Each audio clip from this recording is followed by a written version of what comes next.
해와 달이 다하고 중생업이 다해도 우리는 둘이 아닌 불의의 진리, 이 나라 밝게 비춘 평화의 불, 남과 북이 하나 되길 소원하오며 무명 번뇌 모두 태운 모든 중생들 평화 열반 이루도록 발언하나이다.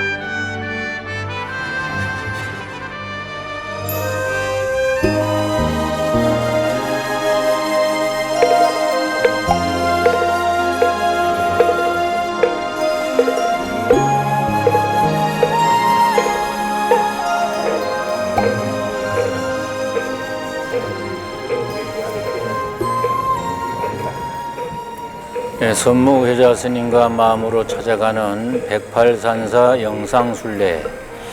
오늘은 경상남도 고성군에 있는 연화산 옥천사입니다. 옥천사는 통일신라 의상대사가 창건하였죠. 또 중국 당나라에 가서 하엄종의 시조 지엄화상에게 하엄학을 배우고 돌아온 의상대사가 강론한 곳입니다. 임진왜란 때는 승병이 일어나 왜적을 무찔렀으나 정유재란 때 보복을 받아 절이 소실되기도 했습니다. 일제강점기에는 백초월 스님과 우태선 스님 등이 임시정부에 자금을 전달하고 2차 만세운동에 참여하는 등 경남 애국지사들의 활동 거점이 되었습니다. 광복 후에는 절 소유의 밭 13만 5천 평을 매각해 현재 돈으로 치면 약 600억 원 상당을 부산대학교 설립 기성회에 기부함으로써 민족교육에 기여했다고 합니다. 대웅전을 중심으로 정면에 자방루, 좌측에 탐진당, 우측에 정묵당이 있습니다.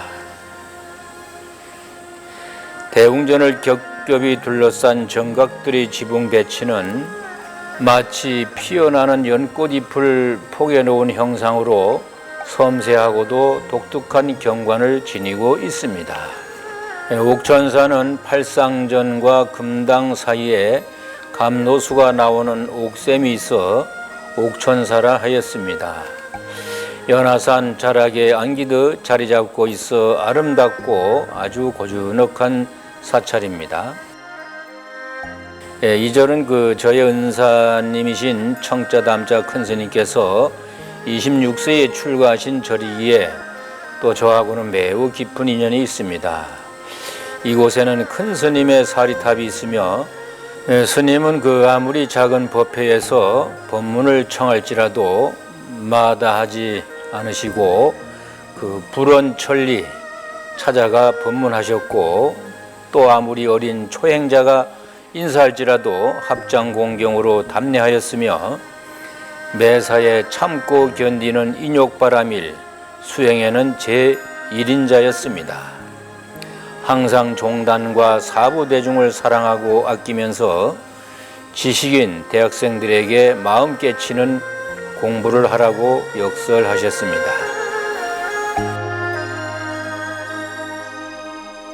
(1969년) 삼각산 도선사를 확장하여 호국 참회도량을 개설하여 수천 신도들이 참회토록 하였고, 총무원장에 취임하여 종단 발전에 헌신하시다가 1971년 11월 15일 호련히 입적하셨습니다.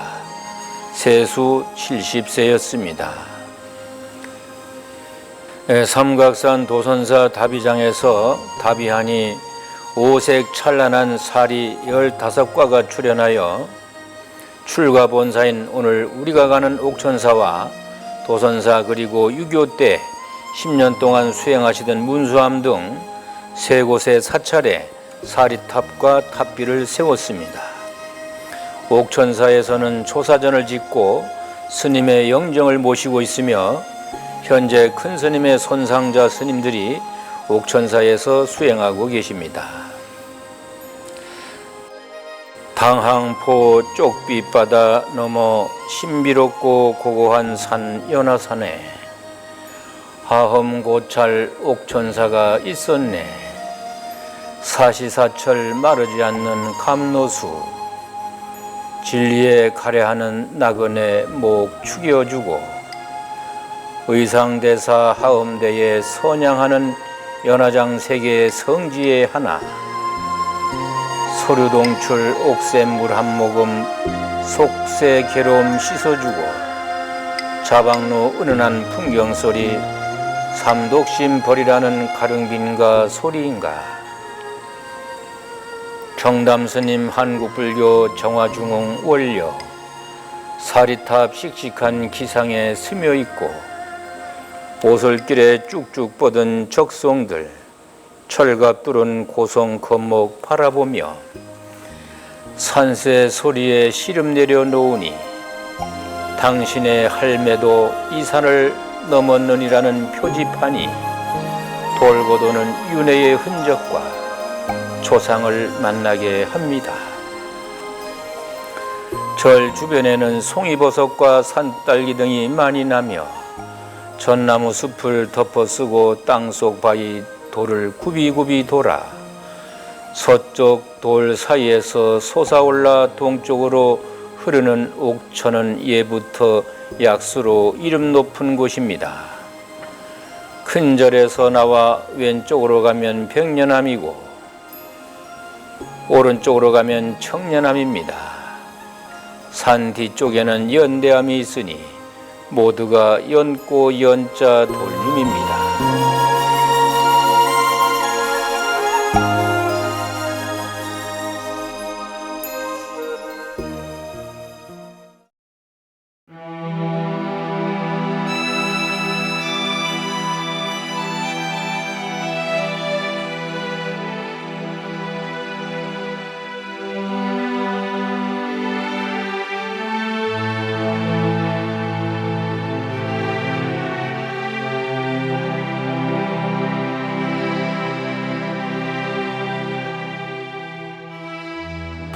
네, 오늘의 그 법문은 나를 찾는 108기도문 제46배에 대한 법문입니다.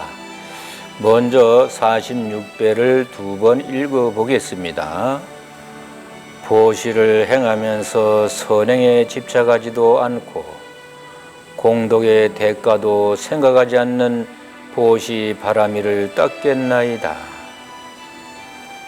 보시를 행하면서 선행에 집착하지도 않고 공덕의 대가도 생각하지 않는 보시 바라미를 닦겠나이다.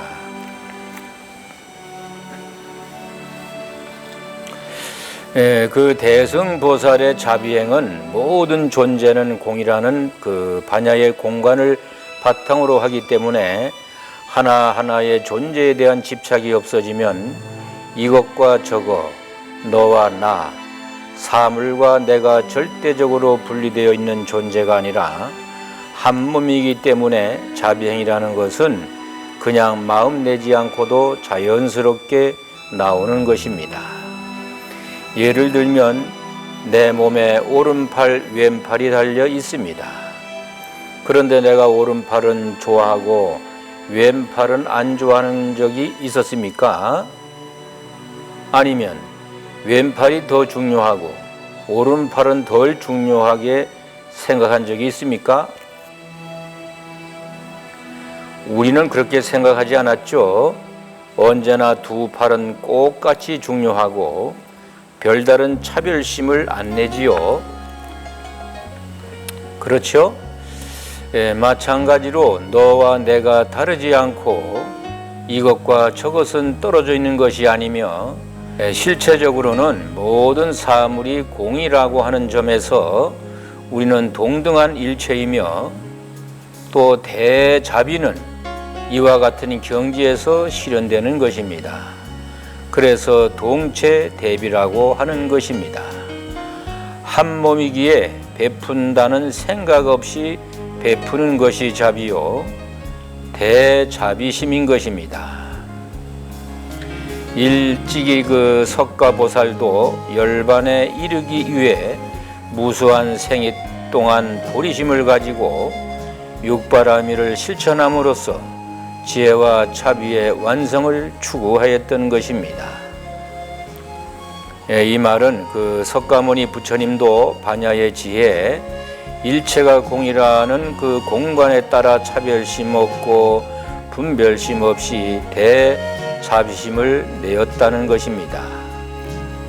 그래서 대품 반야경에서 부처님은 보살 마하살이 궁극의 깨달음을 얻고자 한다면 마땅히 육바라밀을 닦아야 한다.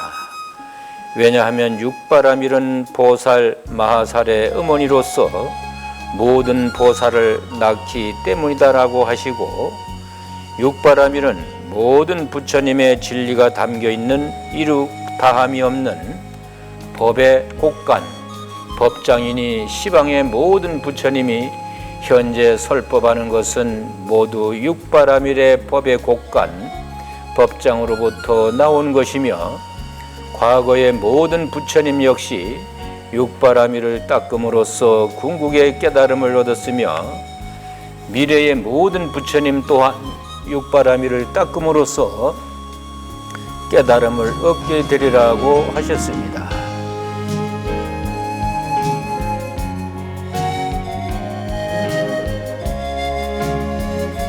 지난번에도 이야기하였지만 육바람이라는 것은 6가지의 완성을 말합니다. 오늘의 본문은 이 보시바라밀에 대해서 말씀드리겠습니다.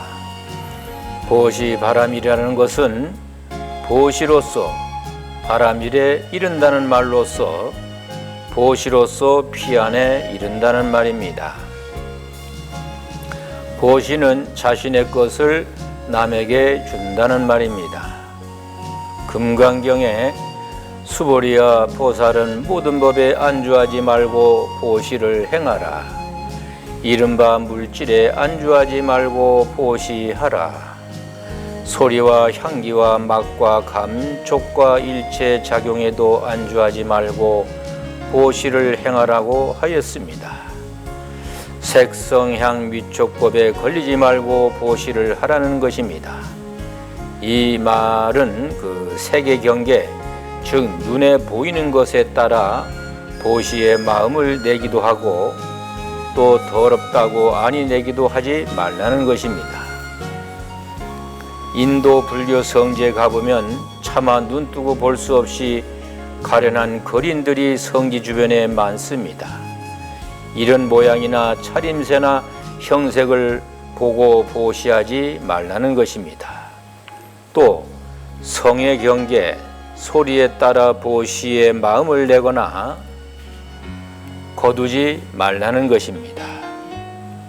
예를 들면 불쌍한 아이의 울음소리를 듣고 또는 힘없이 도와달라고 하는 소리나 또는 위협하는 소리를 듣고 보시하지 말라는 것입니다. 마찬가지로 향 좋은 냄새, 나쁜 냄새, 촉법도 마찬가지라는 것입니다. 그래서 색성향 미촉법의 경계에 따라서 보시를 하기도 하고 아니하기도 하면 안 된다는 것입니다.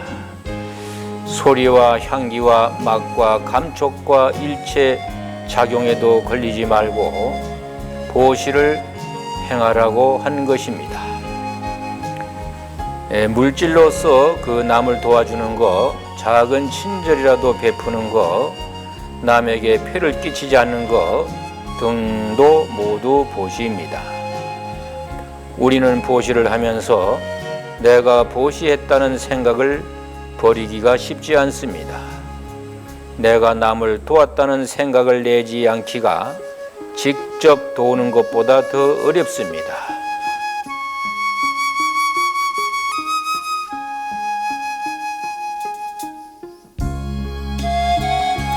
오히려 도우려는 생각은 쉽게 낼 수 있지만 도왔다는 생각을 내지 않기는 더 어렵다는 이야기입니다.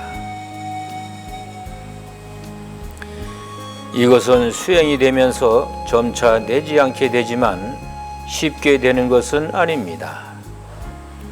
왜냐하면 내가 가진 물건이나 금전이 그냥 하늘에서 뚝 떨어진 것이 아니고 내 남편이나 내가 남의 것을 훔치지 않고 남을 사기치지 않고 정당한 노력으로 받은 대가이며 어떤 이는 정말 피땀 흘려 모은 재산이요 돈이기도 하고 어떤 이는 나도 못 사는데 내어놓는 보시금이요 도우는 것이기에 정말 내가 주었다는 생각을 내지 않기가 여간 어려운 것이 아닙니다.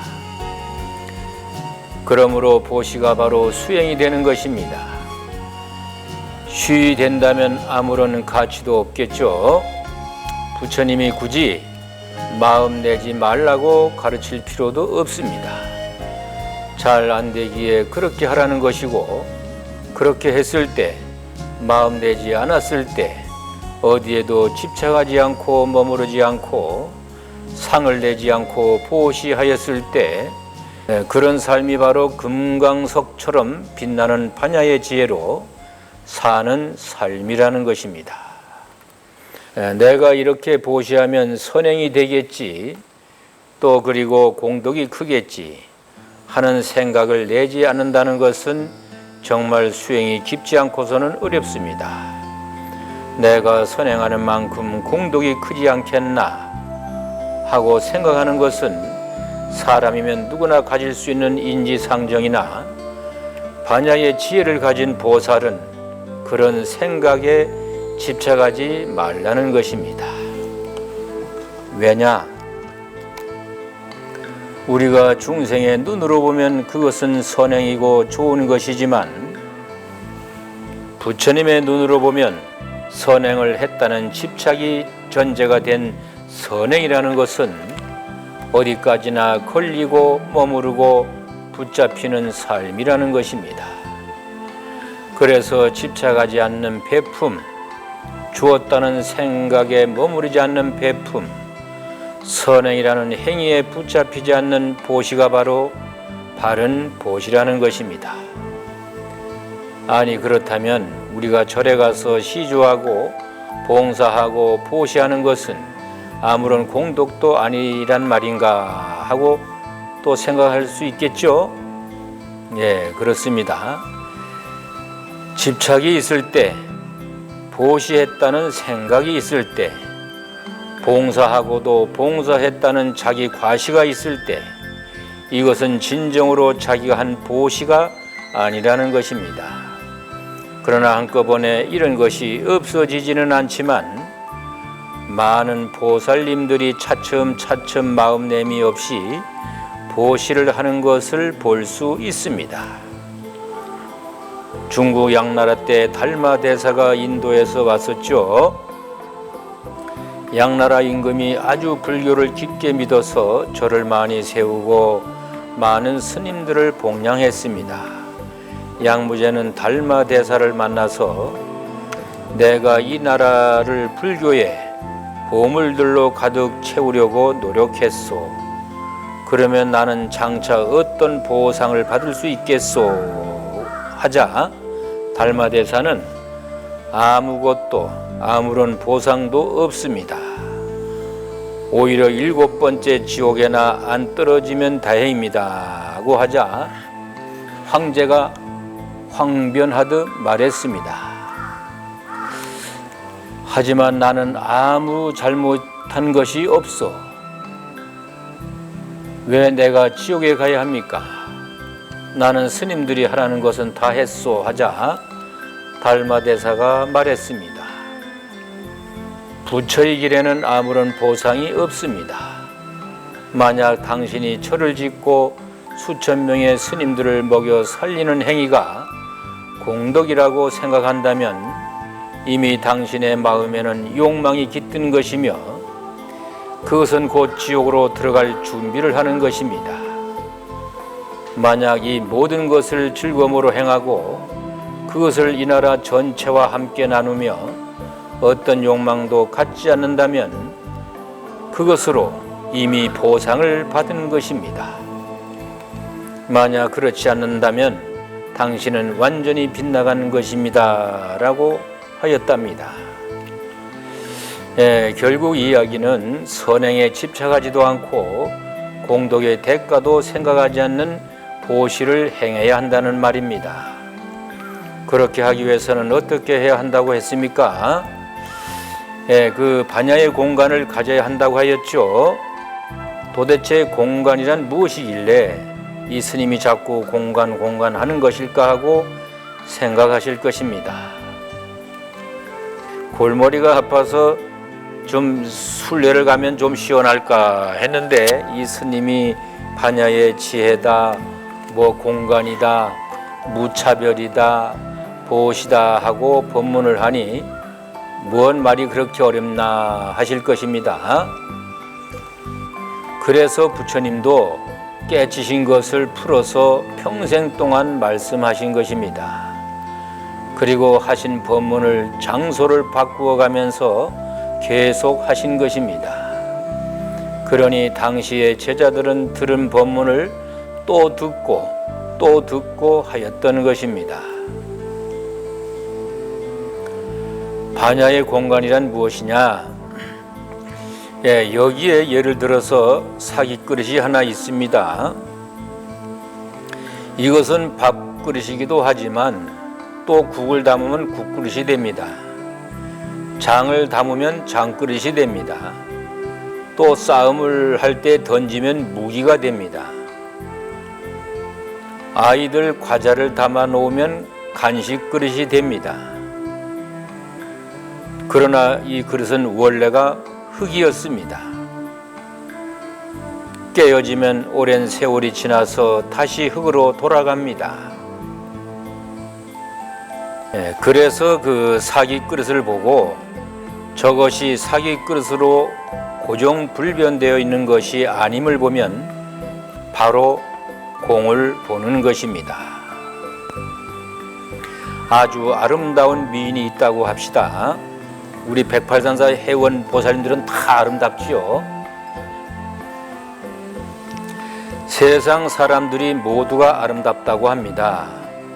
그러나 공간을 가진 분들은 아름다운 것을 넘어서 늙고 쭈그러지고 죽는 것을 봅니다. 그 다음은 흙으로 돌아가고 나중에는 흔적도 없이 사라지는 것을 봅니다. 그러니 지금 당장에 아름답다고 하는 것이 얼마나 허망하며 실체가 아닌 것을 보는 것입니다. 이렇게 사기 그릇이나 또 미인이나 추한 것마저도 모두가 공하기 때문에 여러 가지 미묘한 작용이 일어날 수 있는 것입니다. 이 우주 공간의 모든 것은 고정불변하는 것은 없다는 것을 우리가 알 때 집착하지 않게 되는 것입니다. 그래서 반야의 공간으로 보면 집착할 그 무엇이 없기에 선행에 집착하지도 않고 공덕의 대가도 생각하지 않는 보시행을 해야 하는 것입니다. 이것이 진정한 보시 바라밀, 보시로서 바라밀을 이루는 것입니다. 그러면 그 46배를 두 번 읽어보겠습니다. 보시를 행하면서 선행에 집착하지도 않고 공덕의 대가도 생각하지 않는 보시 바라밀을 닦겠나이다. 보시를 행하면서 선행에 집착하지도 않고 공덕의 대가도 생각하지 않는 보시 바라밀을 닦겠나이다.